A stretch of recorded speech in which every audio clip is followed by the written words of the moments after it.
Friends, welcome back in this video and we will be resuming from your question number 11. 11 and 12 करेंगे आज की class में, detail में discussion करते हैं. क्वेश्चन नंबर 11 कहता है prepare a cash flow statement for the year ending 31 मार्च 2021 और 22 और 23 वट एवर द केस में be with the help of the following information.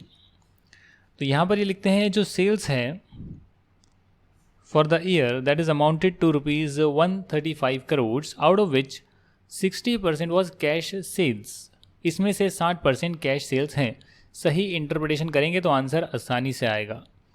Purchases for the year amounted to 55 crore जिसमें से क्रेडिट परचेजेस जो है वो है 80%.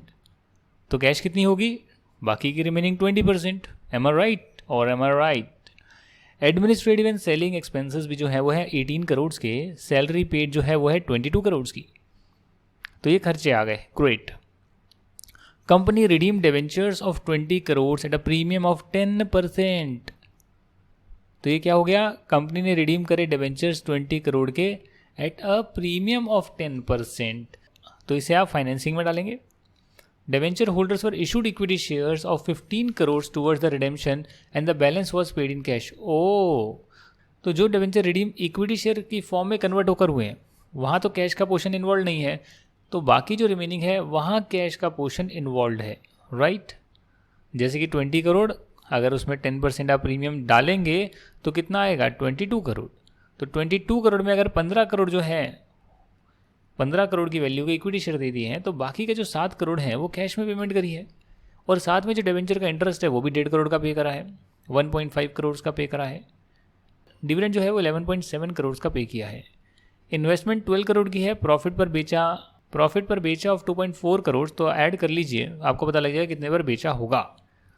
8 crore was paid towards the income tax. ठीक है. New plant costing rupees 21 crore purchase किया था in part exchange of an old plant. Old plant की बुक वैल्यू थी 12 crore but vendor took over the old plant at a value of 10 crore only.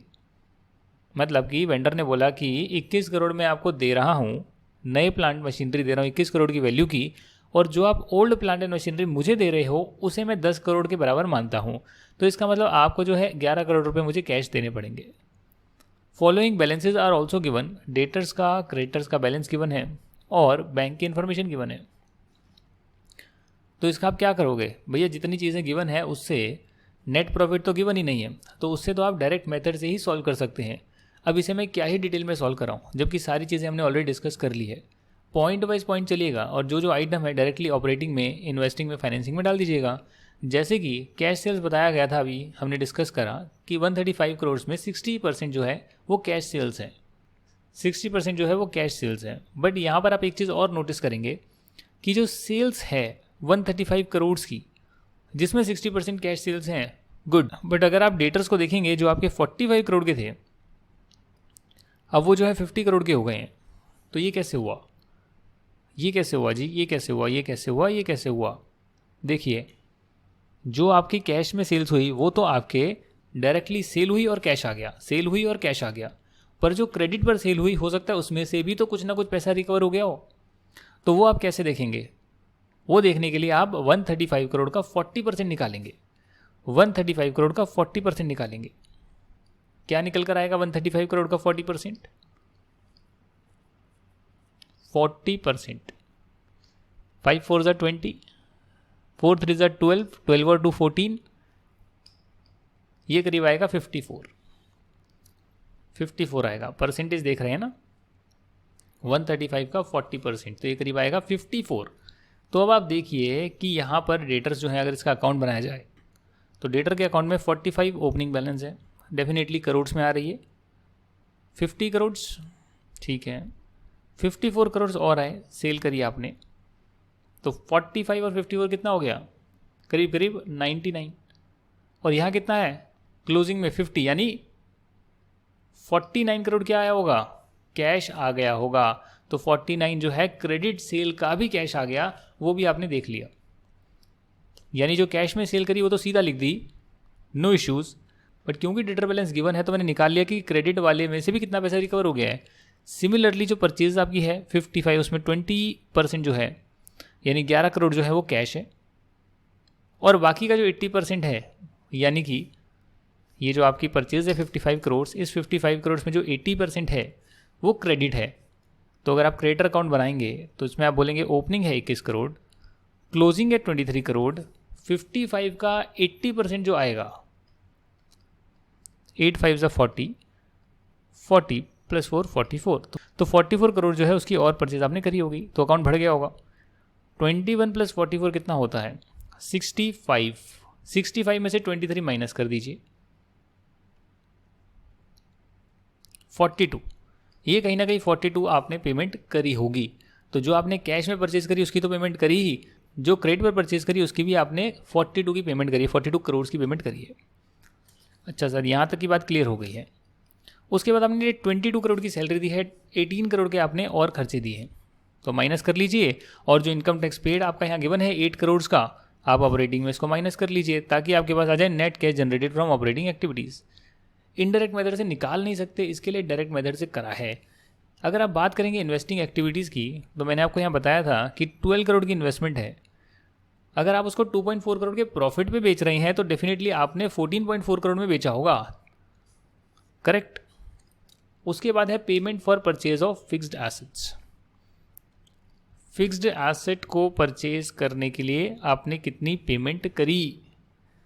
देखिए यहाँ पर नया प्लांट है 21 करोड़ का जिसे आपने परचेज करा, यहाँ 11 करोड़ निकल कर आया था तो 11 करोड़ आपने माइनस कर दिया। ये आपका इन्वेस्टिंग एक्टिविटी से आ गया। सिमिलरली आप फाइनेंसिंग एक्टिविटी का देख रहे हैं जिसमें हमने फिर कैलकुलेट ऑलरेडी करा हुआ है कि 22 करोड़ है, 10% के प्रीमियम पर रिडीम करना है, उसमें से 15 करोड़ के तो इक्विटी शेयर दे दिए, तो बाकी 7 करोड़ हमने कैश दिया होगा और इंटरेस्ट पे करा वो अलग और डिविडेंड पे करा वो अलग।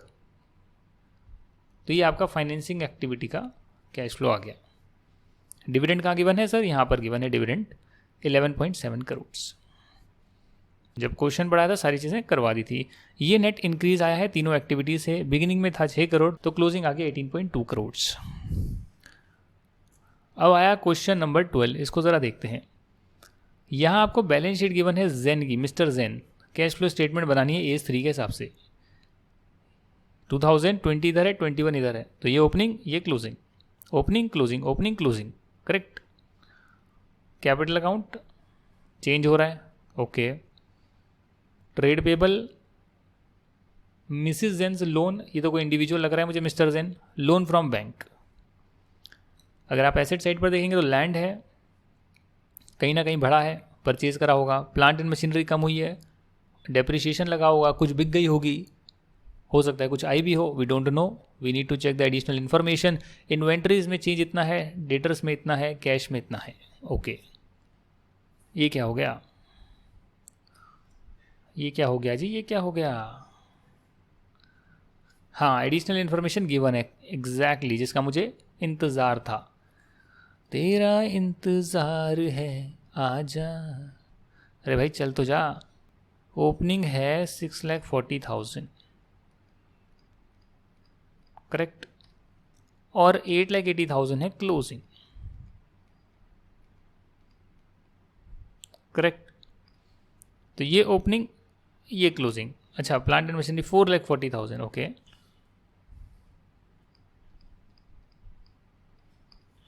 ओपनिंग क्लोजिंग ओपनिंग क्लोजिंग, यहाँ तक की बात सही है, ठीक है। मशीनरी कॉस्टिंग रुपीज़ 80,000 जिस पर एक्यूमुलेट डेप्रिसिएशन था 24,000, तो आप यहाँ पर देख सकते हैं कि प्रोविजन फॉर डेप्रिसिएशन नहीं आ रहा है। इसका मतलब जो भी डेप्रिसिएशन लगता होगा वो प्लांट एंड मशीनरी अकाउंट से ही यहाँ पर लग जाता होगा और plant and machinery account return down value पर आ रहा होगा। अगर provision for depreciation balance sheet में अलग से गिवन होता तो इसका मतलब डेप्रिसिएशन जो चार्ज करते हैं उसकी एंट्री हुआ करती होगी depreciation to provision for depreciation, इसलिए प्रोविजन अलग से अपीयर करता होगा। यहाँ बैलेंस शीट में अपीयर ही नहीं कर रहा प्रोविजन फॉर डेप्रिसिएशन, इसका मतलब जो भी एंट्री होती है डेप्रिसिएशन की वो सीधा एसेट अकाउंट में ही होती है और एसेट जो है सीधा नेट वैल्यू पर आते हैं। हम ग्रॉस पर अलग और नेट पर लाने के लिए प्रोविजन का अकाउंट अलग नहीं बनाते। तो अगर 80,000 है उसमें से एक्यूमुलेट डेप्रिसिएशन 24,000 है तो आप इसमें से लगा लीजिए करीब करीब 56,000 जो है 56,000 जो है वो आपका करीब करीब यहाँ पर आ रहा होगा। 56,000 की वैल्यू की मशीनरी यहाँ पर आ रही होगी, ओपनिंग में आ रही होगी ना। एक मशीनरी है जिसकी वैल्यू 80,000 है जिसमें एक्यूमुलेट डेप्रिसिएशन जो है 24,000 का लग चुका है, तो नेट वैल्यू है 56,000, राइट। उसे आपने 40,000 में बेच दिया, तो अगर 56,000 की वैल्यू की चीज़ 40,000 में बेचोगे तो जाहिर सी बात है बैंक अकाउंट में तो 40,000 आएंगे और प्लांट एंड मशीनरी से 40,000 यहाँ कम हो जाएंगे क्योंकि बैंक से आ गए, क्योंकि इसकी वैल्यू 56,000 थी रिटर्न डाउन वैल्यू जो इसमें आ रही थी ओपनिंग में। तो कहीं ना कहीं 16,000 का आपको लॉस हो गया है, वो आप लॉस में डाल देंगे 16,000 का। क्या करेंगे? Loss on sale of plant and machinery, जो पीएनएल में चले जाएगा। डेप्रिसिएशन जो है, प्रोविजन फॉर डेप्रिसिएशन गिवन है ओपनिंग का, क्लोजिंग का, तो आपको बैलेंस शीट में नहीं गिवन, यहाँ गिवन है। क्यों गिवन है सर? भगवान जानता है।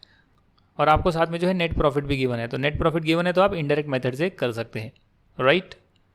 तो प्रोविजन फॉर डेप्रिसिएशन देखते हैं ज़रा, अलग से अगर दे रखा है 2 लाख है,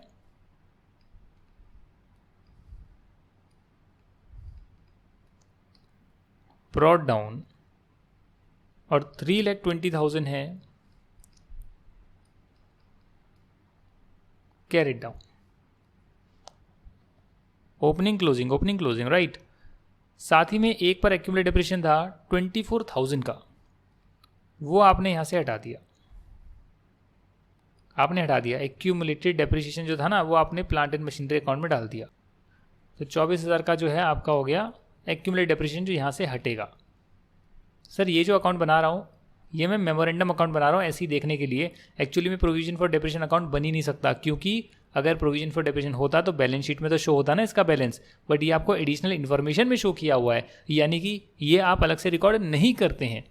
एसेट अकाउंट नेट वैल्यू पर ही आ रहा है, बट फिर भी आप सिर्फ ये देखने के लिए लगा रहे हैं कि डेप्रिसिएशन कितना इस साल बना होगा। तो 2 लाख ब्रॉट डाउन है, कैरिड डाउन 3,20,000 है, 24,000 यहाँ से निकल गया, जो बिक गया उसका डेप्रिसिएशन का प्रोविजन हट जाता है। तो करीब करीब आप कह सकते हैं कि 3,44,000 में से अगर आप 2 लाख माइनस कर देंगे तो आपके पास 1,44,000 आएगा, जो करीब करीब आपने डेप्रिसिएशन इस बार बनाया होगा। और सिमिलरली अगर आप प्लांट एंड मशीनरी का बैलेंस देखेंगे तो ये आपका आ रहा है 40,000, 16,000 एंड 4,40,000, करेक्ट। तो टोटल कितना हो गया? टोटल हो गया 4,96,000।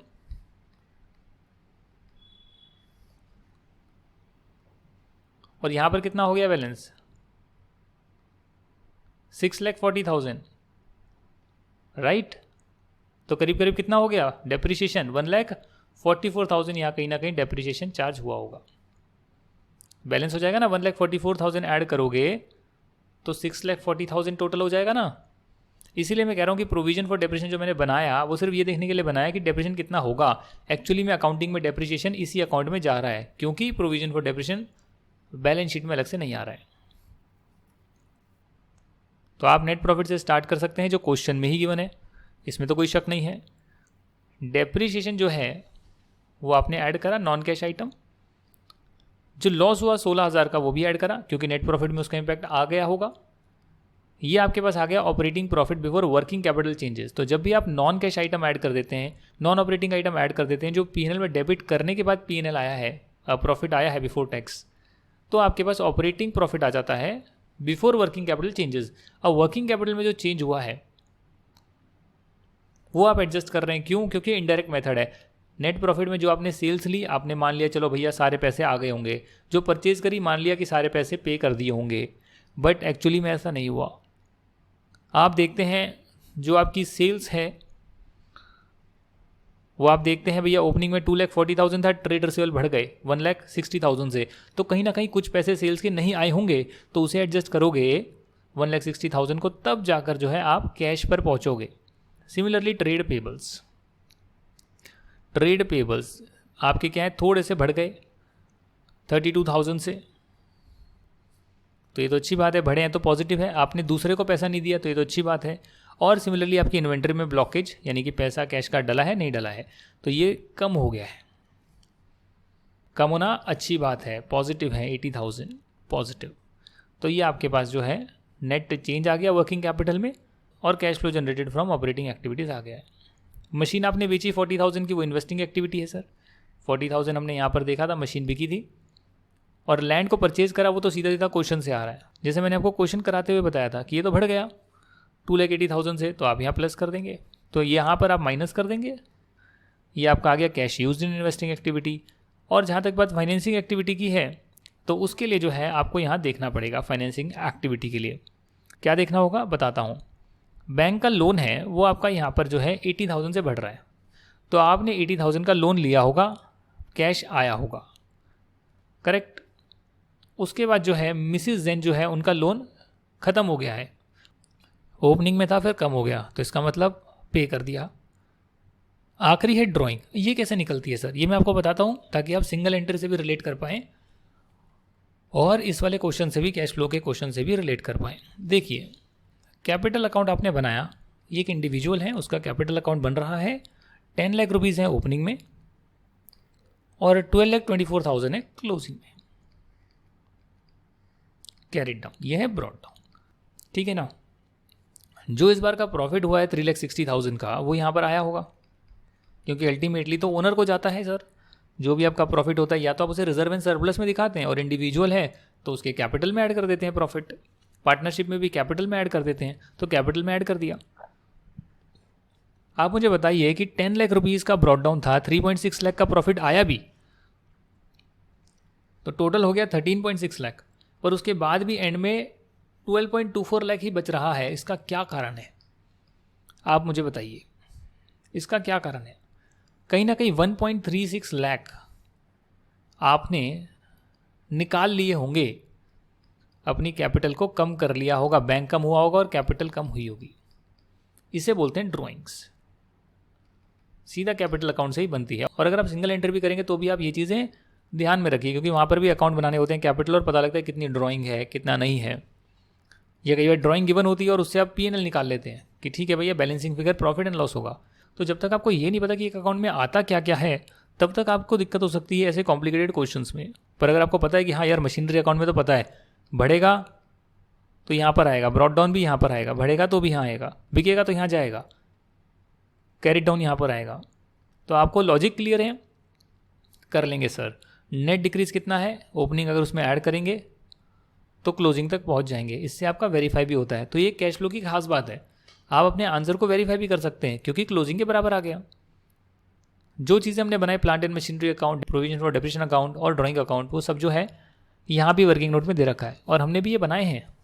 आपको लग रहा होगा मैंने कुछ नहीं कराया, बट अगर देखा जाए तो capital account, provision for depreciation और मशीनरी अकाउंट जो है जैसा भी बनाया तो है, करेक्ट।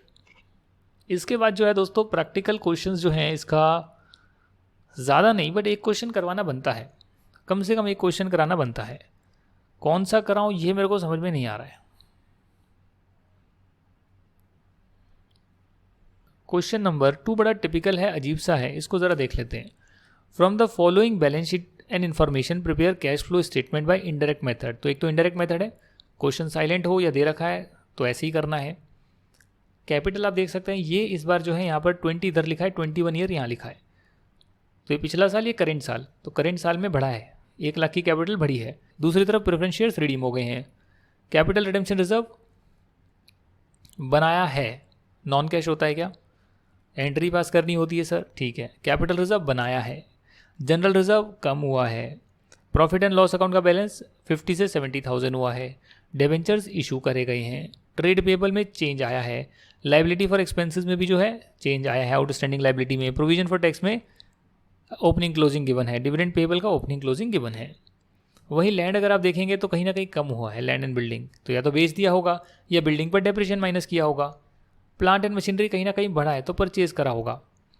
इन्वेस्टमेंट भी कम हुई है, बेची होगी। इन्वेंट्री में चेंज है, ट्रेड रिसीवेबल में चेंज है, कैश एंड बैंक बैलेंस में चेंज है।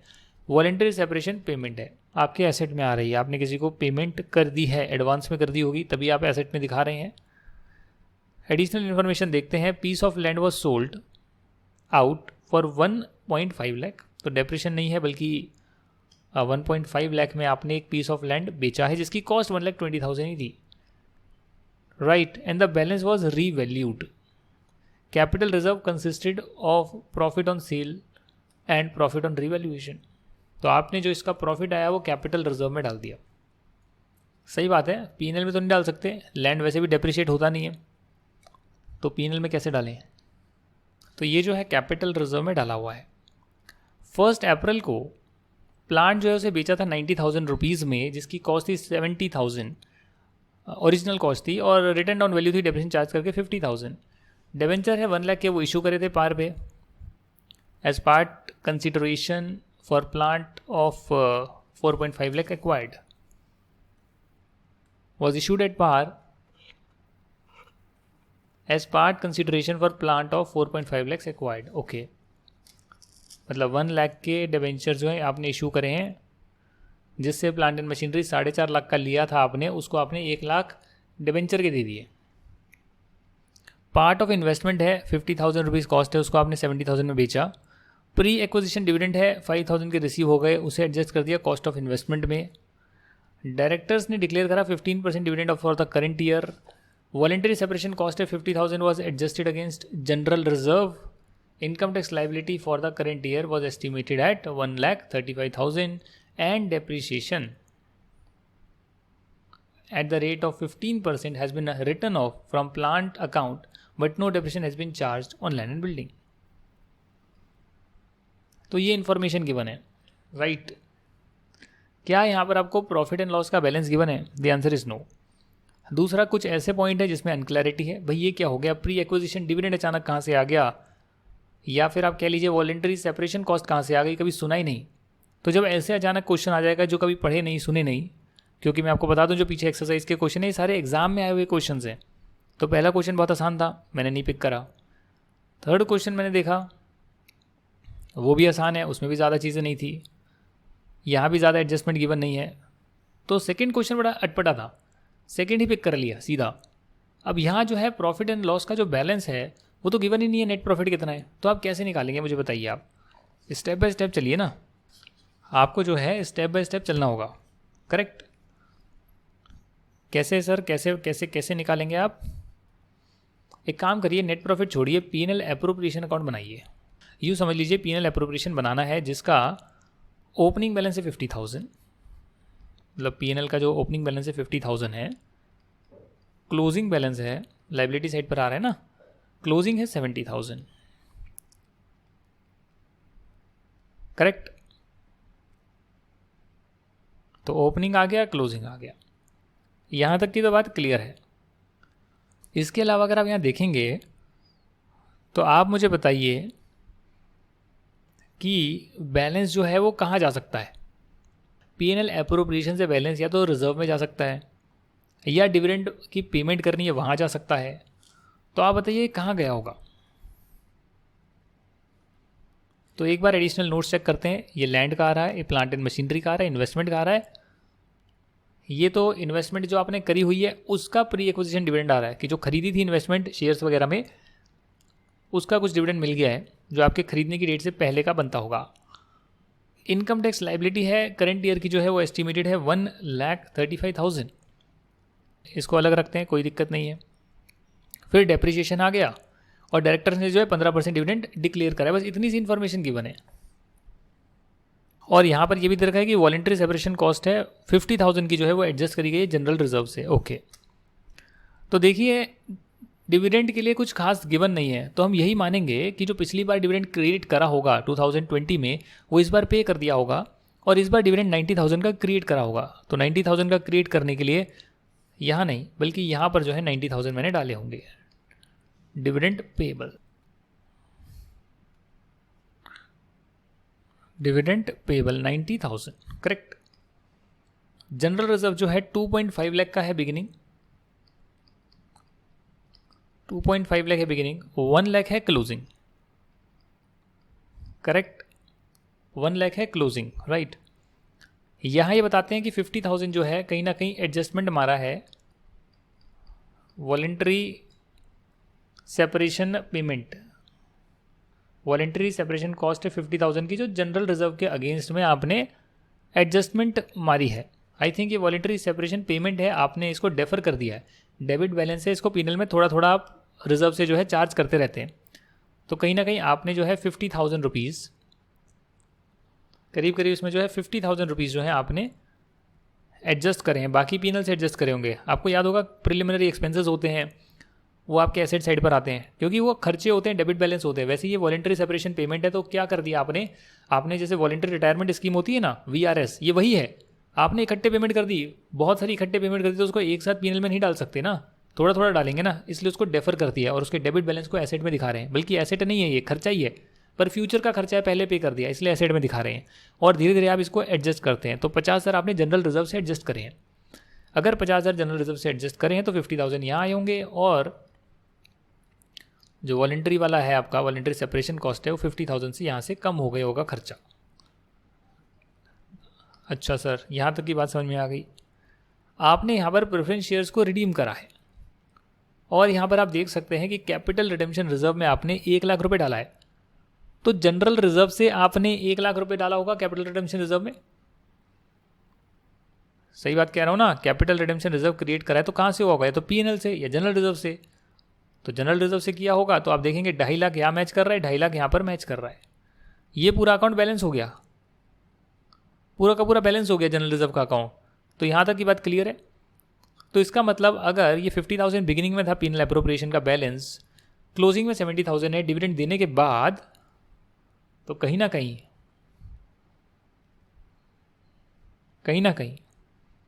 1,10,000 जो है मेरा इस बार का नेट प्रॉफिट रहा होगा, जो इसमें आया होगा। क्रेडिट बैलेंस है और बढ़ गया होगा 1,10,000 का। ये नेट प्रॉफिट दोस्तों आफ्टर टैक्स है। अगर मैं इसमें टैक्स ऐड कर दूं, जो कि यहाँ पर गिवन होगा 1,35,000, तो 1,10,000 में अगर मैं ऐड कर दूं 1,35,000, तो 0 0 0, अब कर दो इसको 5 4 2, तो 2,40,000 मेरा आ जाएगा net profit before tax. Correct? गलत तो नहीं कह रहा? ये नेट प्रॉफिट बिफोर टैक्स से आप जो है अपने क्वेश्चन को स्टार्ट कर सकते हैं। इनडायरेक्ट मेथड से आप स्टार्ट कर सकते हैं कि भाई देखिए 2.45 लाख जो है मेरा है नेट प्रॉफिट बिफोर टैक्स। इसमें आप ऐड कर दीजिए जो भी सारे के सारे आपके खर्चे आपको लग रहे हैं, जैसे कि for example depreciation, profit on sale of plant, या कुछ भी जो है नॉन कैश आइटम है, या फिर profit and loss statement given नहीं है, तो आपको देखना पड़ेगा कि भैया क्या क्या ऐसी चीज़ें हैं जो पीएनएल में ऑलरेडी डल कर प्रॉफिट का बैलेंस जो है वो 2,45,000 आया है। क्या क्या उसमें ऑलरेडी डल चुका है। जैसे यहाँ लिखा है डेप्रिसिएशन 15% ऑलरेडी पीएनएल में डल चुका है, चार्ज कर चुके हैं, बट लैंड बिल्डिंग पे चार्ज नहीं करा है। कोई बात नहीं, जो चार्ज किया है हम तो वो देख रहे हैं ना सर, जो चार्ज करा है हम तो वो देख रहे हैं। तो कैसे पता लगाओगे आप? ज़्यादा दिमाग नहीं लगाना जी, ऐसे प्लस माइनस करोगे कंफ्यूज हो जाओगे। मैं भी कंफ्यूज हो जाता था एडिशनल इन्फॉर्मेशन देकर, ये क्या दे दिया, मैनुअल कैलकुलेशन कर रहा हूँ, परेशान हो रहा हूँ। बट जैसे ही मैंने ट्रिक देखी कि भैया ट्रिक सिंपल सी है, आप एक अकाउंट क्रिएट कर लो, plant and machinery account. Question में देखो, बैलेंस शीट में देखो क्या प्रोविजन का एंट्री आ रही है, प्रोविजन फॉर डेप्रिसिएशन आ रहा है। The answer is no. That means कि प्लांट एंड मशीनरी नेट पर आ रहा होगा। ओपनिंग बैलेंस कितना है देखो आप, 5 lakh rupees opening balance, 5 lakh rupees. Closing है 7,65,000 रुपीज़।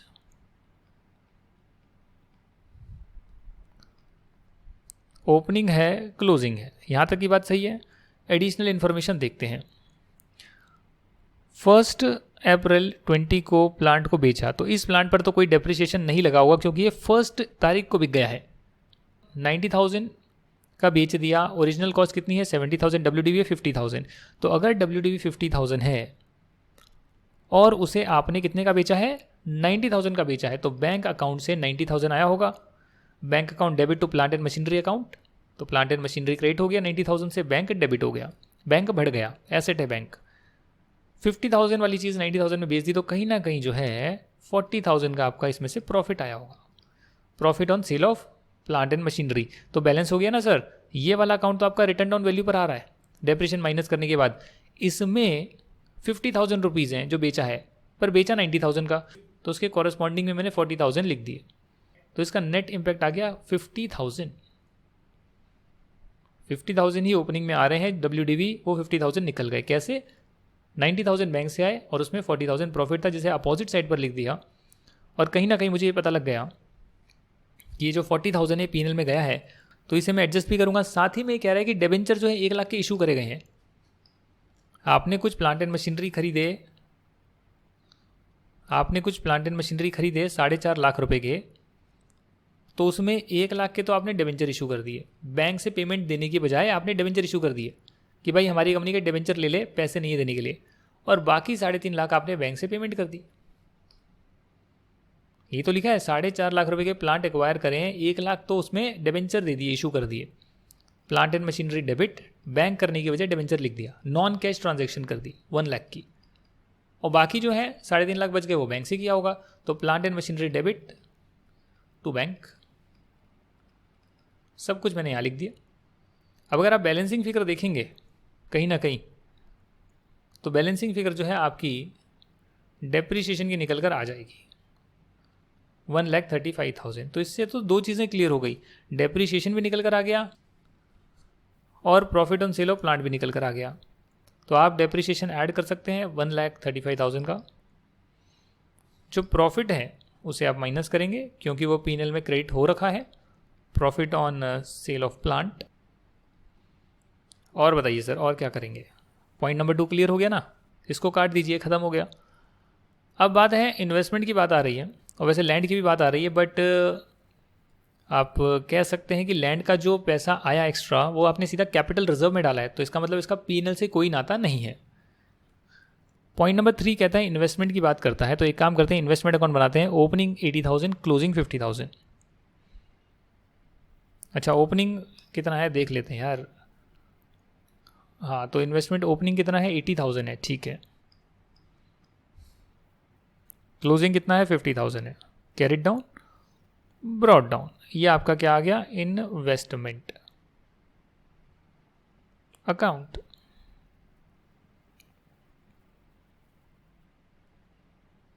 करेक्ट, यहां तक की बात तो क्लियर है। आगे लिखते हैं पार्ट ऑफ द इन्वेस्टमेंट जिसकी कॉस्ट 50,000 थी उसे 70,000 में बेचा, तो बेचा 70,000 में तो यहाँ आ जाएगा। अब था ये 50,000 का, तो कहीं ना कहीं 20,000 प्रॉफिट आ गया, profit on sale of investment, तो P&L में कहीं ना कहीं हिट हुआ होगा, नेट प्रॉफिट बढ़ा होगा, उसे कम करेंगे क्योंकि ये नॉन ऑपरेटिंग नेचर का है, तो यहाँ पर आपको ये करेक्ट करना होगा सर। यहाँ तक की बात क्लियर है? अच्छा सर, अब यहाँ दे रखा है कि प्री एक्विजिशन डिविडेंड भी मिला 5,000 का, तो जो प्री एक्विजिशन डिविडेंड होता है वो आप इन्वेस्टमेंट की कॉस्ट से एडजस्ट कर देते हैं, कि जो आपको 5,000 मिला वो आपने यहाँ डाल दिया कि भाई लो, जब मैंने इन्वेस्टमेंट खरीदी होगी तो मैंने इस डिविडेंड के पैसे भी दे दिए होंगे, वो मुझे रिसीव हो गई कंपनी से, तो कहीं ना कहीं मेरी कॉस्ट कम हो गई। ठीक है ना सर, यहाँ तक की बात क्लियर है? अब आप देख सकते हैं बैलेंसिंग फिगर क्या आ रही है, 50,000 70 1,20,000 1,25,000, 1,25,000 में से अगर आप 1 लाख माइनस कर देंगे तो करीब करीब 25,000 आएगा, और ये आपका कहीं ना कहीं आ जाएगा बैंक से आपने इन्वेस्टमेंट खरीदी होगी, परचेज करी होगी, बैलेंसिंग फिगर। करेक्ट, तो इससे आपको और चीज़ें पता लग गई कि जो आपने प्रॉफिट कमाया ऑन सेल ऑफ इन्वेस्टमेंट, वो प्रॉफिट जो है आपका 20,000 का जो आया है वो भी आप यहाँ पर माइनस करेंगे, और ऐसे जो है आप आगे बढ़ेंगे।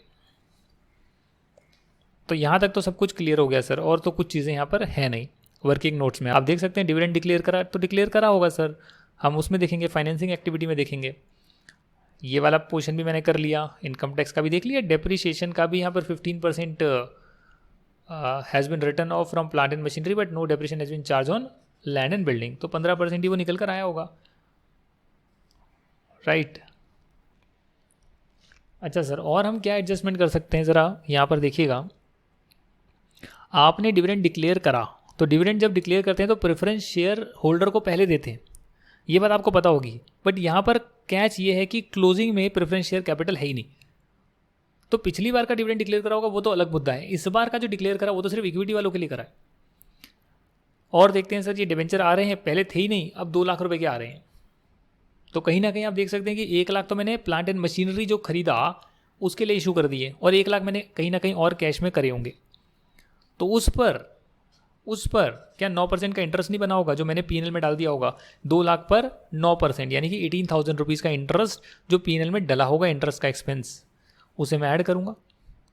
तो जितनी चीज़ें मुझे मिली मैंने वो सब ऐड कर ली, इसको अगर आप एडजस्ट कर दें तो करीब करीब आ जाएगा आपका 3,38,000। ये आपका क्या आ गया, ऑपरेटिंग प्रॉफिट आ गया, नेट प्रॉफिट से ऑपरेटिंग प्रॉफिट में पहुंच गए बिफोर वर्किंग कैपिटल चेंजेस। ठीक है सर, चलिए इसका आप सॉल्यूशन देखते हैं।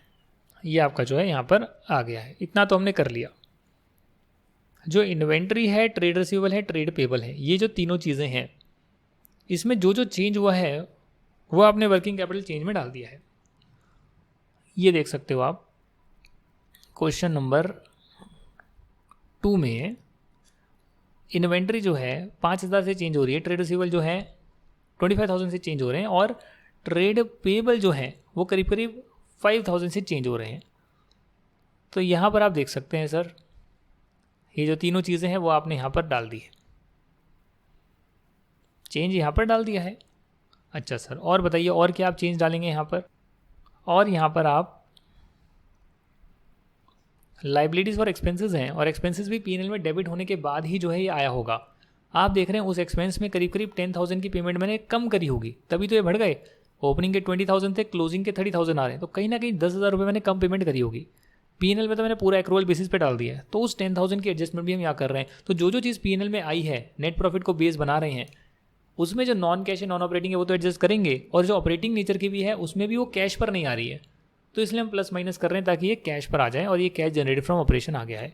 इनकम टैक्स कितना पे करा क्वेश्चन में गिवन नहीं है, क्वेश्चन में सिर्फ प्रोविजन गिवन है, इस बात का ध्यान रखिएगा। क्वेश्चन में सिर्फ प्रोविजन गिवन है 1,35,000 का, जो पीएनएल में डाला, बट ये मतलब नहीं है कि आपने वो पे कर दिया होगा। पे करने के लिए आप यहाँ देखेंगे ओपनिंग बैलेंस जो है वो है आपका 60,000, क्लोजिंग है 90,000, 1,35,000 आपने और बनाया, ये 60,000 है, ये आपका प्रोविजन फॉर टैक्स 95,000 है, ये आपने 1,35,000 का और बनाया, तो करीब करीब जो है 1,00,000 रुपीज़ का आपका यहाँ पर आ रहा है जो आपने पे कर दिया होगा। तो सिंपल सा कॉन्सेप्ट है, आप अकाउंट बनाइए, और जो डिबेंचर का इंटरेस्ट वगैरह दे रखा है वो अगर क्वेश्चन में गिवन भी नहीं तो मान लीजिए कि पे करा होगा, राइट। तो इस 1,00,000 रुपीज़ को आप यहाँ एडजस्ट कर सकते हैं, और ऐसे कर कर जो है आपके पास यहाँ पर कैश फ्लो फ्रॉम ऑपरेशन आ जाएगा। अब जहाँ तक बात है वॉलेंटरी सेपरेशन पेमेंट की, आपने कितनी पेमेंट करी, सो नोबडी नोज। वॉलेंटरी जो पेमेंट आप कर रहे हैं वो तो ऐसा लग रहा है कि आपने पहले आप कर चुके हैं, जिसको आप एसेट में दिखा रहे हैं, 65,000 रुपीज़ की आप दिखा रहे हैं एसेट में आ रहा है। बट अगर सोचा जाए कि जो आप पेमेंट कर रहे हैं वॉलेंटरी रिटायरमेंट की 65,000 आपने पहले से बैलेंस आ रहा है इसका, और 1,25,000 क्लोजिंग आ रहा है, ये ब्रॉड डाउन है और ये कैरिड डाउन है, राइट। ब्रॉड डाउन है, कैरिड डाउन है। दूसरा आपको पता है कहीं ना कहीं 50,000 आपने जनरल रिजर्व से एडजस्ट करे हैं, ये भी आपको पता है, तो कहीं ना कहीं बैलेंसिंग फिगर तो कुछ तो आएगी, राइट। यहाँ आप देख सकते हैं कि ब्रॉड डाउन 65,000 है, कैरिड डाउन ज़्यादा हो रही है, इसका मतलब कहीं ना कहीं आपने और खर्चा करा होगा, इसको डेबिट करा होगा, तो क्रेडिट क्या हुआ होगा, बैंक पेमेंट कर दी होगी ना सर आपने। ऑपरेटिंग नेचर का है ये भी, लोगों को आप वॉलंटरी रिटायरमेंट दे रहे हैं, ऑपरेटिंग नेचर का है, तो आप देख सकते हैं ये आ रहा है 1,75,000, उसमें से 65,000 माइनस करोगे तो आएगा 1,10,000। तो हर चीज़ के आप अकाउंट बनाइए, चीज़ें क्लियर नहीं हो रही है तो अकाउंट बनाइए, और जितनों के तो एडिशनल नोट में बात दे रखी है, जैसे कि वॉलंटरी सेपरेशन पेमेंट की भी एडिशनल नोट में कुछ ना कुछ जिक्र किया हुआ था, जनरल रिजर्व से एडजस्ट हुआ है, तो उसका अकाउंट ही बना लीजिए, तभी आपको पता लगेगा कहाँ जो है दिक्कत है, बैंक से जो है कहाँ ट्रांजैक्शन हुई है। अगर यहाँ तक की बात क्लियर है तो कैश फ्लो फ्रॉम इन्वेस्टिंग तो बहुत सिंपल है। आप अगर देखेंगे तो ये तो आपके यहीं पर दे रखा है, सारी चीज़ें जो है नोट्स में दे रखी है कि लैंड जो है वो 1.5 लाख में बेचा, प्लांट मशीनरी जो है वो 90,000 में बेचा, तो ये क्या है, सब कुछ डायरेक्टली गिवन है, इसके लिए वर्किंग नोट की ज़रूरत ही नहीं है, राइट। फिर इन्वेस्टमेंट है 70,000 में बेचा, ये भी गिवन है। फिर प्लांट एंड मशीनरी का हमने वर्किंग नोट बनाया था, आपको याद होगा, तो यहाँ कहीं ना कहीं बैंक से आ रहे थे 3.5 लाख रुपए, तो 3.5 लाख रुपए परचेज करे हैं, डाल दिया आपने। इन्वेस्टमेंट अकाउंट है तो कहीं ना कहीं 25,000 रुपये यहाँ पर आ रहे हैं, तो वो भी आपने डाल दिए यहाँ पे। प्री एक्विजिशन डिविडेंड है, ये तो इन्वेस्टमेंट से एडजस्ट हुआ है ना सर, ये तो इन्वेस्टमेंट से एडजस्ट हुआ है, इन्वेस्टमेंट अकाउंट में गया है ना 5,000 रुपये, राइट। तो ये भी आप इन्वेस्टिंग एक्टिविटी में डालेंगे। इन्वेस्टमेंट की कॉस्ट बढ़ रही है, इन्वेस्टमेंट की कॉस्ट कम हो रही है, दोनों चीज़ें आएगी ना। आप कुछ खरीदते हैं तो इन्वेस्टमेंट बढ़ती है, बेचते हैं तो मिलता है, अगर कुछ तो कम होती है। तो डिविडेंड प्री एक्विजिशन का मिला तो उससे इन्वेस्टमेंट की वैल्यू कम हो रही है, और कैश में मिला है तो आप डालेंगे यहाँ पे। तो इन्वेस्टिंग एक्टिविटी से आपका कैश फ्लो आ गया है। वहीं अगर फाइनेंसिंग एक्टिविटी की बात करें तो इक्विटी शेयर का तो सीधा सीधा हिसाब है, ओपनिंग में 5 लाख था, क्लोजिंग में 6 लाख है, तो कहीं ना कहीं इशू करा होगा, पैसे आए होंगे। डिवेंचर की बात करें तो वो 0 से 2 लाख हो रहे हैं, बट उसमें से 1 लाख नॉन कैश है। जो प्लांट एंड मशीनरी आपने इशू करा था उसके बदले 1 लाख तो डिवेंचर दे दिए थे, तो बाकी 1 लाख कहाँ से बढ़ गए? इशू करे होंगे सर। प्रेफरेंस शेयर आपने सीधा सीधा रिडीम कर दिया, तो आपने डायरेक्टली यहाँ डाल दिया। डिविडेंड जो है ओपनिंग में जो आ रहा था डिविडेंड, देखिए अगर क्वेश्चन साइलेंट है कि डिविडेंड कितना पे करा गया है, तो हम हमेशा क्या मानेंगे? हम मानेंगे कि जो ओपनिंग का प्रोविजन आ रहा था डिविडेंड का, ये आपने इस साल पे करा होगा, और जो इस साल बनाया वो अगले साल पे करेंगे। और कैश फ्लो में तो आप पेमेंट डालते हैं इस साल कितना पेमेंट करा, तो इसीलिए आप डिविडेंड की पेमेंट कितनी डालेंगे? पिछली बार का जो ओपनिंग था, और डिवेंचर का जो इंटरेस्ट था वो भी आपने पे कर दिया होगा। ऐसे जो है फाइनेंसिंग एक्टिविटी भी आ गया। इससे आपका तीनों एक्टिविटी का नेट जो है वो आया 25,000, यानी कि 78,000, 60,000 और 1,13,000 आ गया 25,000। बिगिनिंग का ऐड करेंगे और ये आ गया क्लोजिंग का 65,000। करेक्ट। तो यहाँ तक की बात आपकी हो गई है कंप्लीट। इसी के साथ जो है आपका ये चैप्टर कंप्लीट हो गया है। बाकी क्वेश्चंस की प्रैक्टिस करिएगा, बाकी 12th स्टैंडर्ड वाले ही हैं। ये थोड़ा सा अजीब सा था इसलिए डिस्कस कर लिया। और मैं आपको एडवाइस भी देना चाहता हूँ, अगर एग्ज़ाम में कुछ ऐसा आए जो नहीं क्लिक हो रहा है, तो ये ना देखें भाई क्या आ गया समझ में नहीं आ रहा है, ये देखें कि कितनी चीज़ें आपको आती है, ये उस क्वेश्चन को शुरू कैसे करना है वो तो आपको पता है ना कैसे करना है। तो शुरू करें, जो जो चीज़ें समझी है उसे करें। जहाँ जहाँ पर एडिशनल नोट है, एडिशनल इन्फॉर्मेशन है, वहाँ पर सतर्क हो जाएं, ओरली ना करें, अकाउंट बनाएं, डिटेल में लिखें इसका कहाँ कहाँ और इम्पैक्ट जा सकता है, ताकि आपकी गलती ना हो। ओरली करेंगे गलती होगी। मुझे आधे घंटा लग गया कैश फ्लो मैच करवाने में, क्योंकि कहीं ना कहीं मैंने ओरली चीज़ें कर दी है, बाद में टाइम ज़्यादा लग गया। तो ओरली ना करें, हर चीज़ का वर्किंग नोट बनाएं, प्रॉपर गैप डालकर जो है काम करें। और इसमें तो बहुत अच्छा रहता है कि आपका कैश फ्लो जो है वेरीफाई हो जाता है। ओपनिंग प्लस जो चेंज हुआ है वो क्लोजिंग के बराबर होता है, या चेंज में अगर ओपनिंग ऐड कर दो क्लोजिंग आ जाता है, तो क्रॉस वेरीफाई हो जाता है। गलत हो ही नहीं सकता। 8 नंबर तो पक्के हैं ही हैं, 100% पक्के हैं, खुद ही वेरीफाई कर सकते हो। चलिए फिर नेक्स्ट वीडियो में हम स्टार्ट करेंगे ब्रांच अकाउंटिंग। उसमें मेरा वीडियो आएगा, कॉन्सेप्ट्स को डिस्कस करेंगे आराम से, और फिर बुक के जो है सारे क्वेश्चंस करेंगे। जो इसका फॉरेन ब्रांचेस वाला होगा उसका मैं कहीं ना कहीं जो अकाउंटिंग स्टैंडर्ड वालों में भी ऐड कर दूंगा वीडियो, ताकि आपके अकाउंटिंग स्टैंडर्ड के भी सारे कॉन्सेप्ट्स क्लियर हो जाए। मन लगाकर पढ़ाई करते रहें, खुद से प्रैक्टिस करते रहें, रुके नहीं। मैं जितना करा रहा हूँ उससे डबल एफर्ट आपको करने हैं, क्योंकि जो कराया है वो भी खुद से तो करना ही है, और फिर एडिशनल क्वेश्चन प्रैक्टिस तो करना ही है, राइट। तो आपके 2 काम है, जो मैं करवा रहा हूँ वो भी पूरा करना है, आपको खुद से करना है, और उसके अलावा भी जो आरटीपी है, ये जो पास्ट ईयर है वो ट्राई करने हैं। लगे रहें लगे रहें लगे रहें। सारी चीज़ें हाथ से सॉल्व नहीं होती, चलेगा। सारी चीज़ें करनी भी नहीं है। एक एक मॉक टेस्ट पेपर कर लोगे बहुत है। अक्टूबर मंथ में एक एक मॉक टेस्ट पेपर कर लेना। 50-60% सिलेबस भी आता है तो भी कर लेना यार। 60-70% का तो लिख कर आओ, फिर उसमें गलतियाँ ढूंढो अपनी, और जो नहीं आता उसको भी देख लो क्या क्या नहीं आता है, उसे भी तैयार कर लो। जो क्वेश्चंस मॉक टेस्ट पेपर में नहीं आते हैं उन्हीं को तैयार कर लो, क्या पता पेपर में वही आ जाए। अपने आप को जो सिस्टमैटिकली चलो, जो सब्जेक्ट आपके बहुत अच्छे से हो गए हैं उसको पूरा फिनिश करके रख दो कि हाँ भाई ये चीज़ें 3 दिन रिवाइज करना है, हो जाएगा। ये मेरा पूरा हो गया, एक एक कॉन्सेप्ट कर लिए, 3 दिन में रिवाइज होगा, पेपर देने लायक हो जाओगे। वो करके रख दो, फिर भूल जाओ कि कोई दिक्कत नहीं है। जो चीज़ पढ़ी नहीं है, जिसके कॉन्सेप्ट रजिस्टर बने ही नहीं है, जो कॉन्सेप्ट ही नहीं आते, उस पर अभी फोकस करो फटाफट से, जल्दी जल्दी उस पर फोकस करो। जो जो कॉन्सेप्ट आपके रह गए कि हाँ भैया ये तो मैंने पढ़ा ही नहीं, कैश फ्लो स्टेटमेंट क्या है, ब्रांच अकाउंटिंग के पढ़ा ही नहीं, तो उन चीज़ों को कर लो। अच्छा ये ब्रांच अकाउंटिंग का कॉन्सेप्ट होता है, ये जो है अच्छा ये फॉर्मेट के ऐसे क्वेश्चंस होते हैं, 1-2 ट्राई कर लिए, हाँ ठीक है। इतना इतना तो सबका कर कर रखो भी फटाफट, जितना जितना हो रहा है हमारा चारों सब्जेक्ट का। उसके बाद जो अक्टूबर मंथ होगा उसमें फटाफट रिवीजन करो। ये नहीं आपको परफेक्शन के लिए जाना है, आपको देखना है कि हर कॉन्सेप्ट आना चाहिए, उसका हर कॉन्सेप्ट का आपको 1-2 क्वेश्चन आपका किया होना चाहिए बस। पेपर में 2 पॉइंट्स एक्स्ट्रा आ गए, 2 कम आ गए, उसके लिए टेंशन क्यों ले रहे हो? एटलीस्ट आपको कॉन्सेप्ट तो सारे आते हैं, उनके सैम्पल क्वेश्चंस तो सारे आते हैं, 2-4 स्टडी मटेरियल के क्वेश्चंस भी करे हुए हैं, 1-2 अपने आरटीपी के करे हुए हैं, एक पास्ट ईयर का अटेम्प्ट कर लिया पेपर, बहुत हो गया ना। दिक्कत पता है कहाँ आएगी सीए के एग्जाम में? जहाँ आपको कॉन्सेप्ट नहीं आते होंगे या कोई चैप्टर ही छोड़ जाओगे आप, वहाँ दिक्कत आएगी कि मैंने तो उसके बारे में कुछ पढ़ा ही नहीं, अब लिखेंगे आप ब्लैंक हो गए। सीए के एग्जाम में पास करने का सबसे बेस्ट तरीका है कि आप हर कॉन्सेप्ट पर फोकस करें, इंस्टेड ऑफ डूइंग 50% या 60% अच्छे से। कॉन्सेप्ट तो सारे कर लें, फिर उसमें कॉन्सेप्ट सारे होने के बाद जो आपको ईजी लगे, समझ में आए, पेपर में वेटेज ज़्यादा है, उसमें और एफर्ट डालें ताकि उसमें कुछ गलती ना हो। यही मैंने करा था और इससे बहुत आराम से पेपर क्लियर होता है।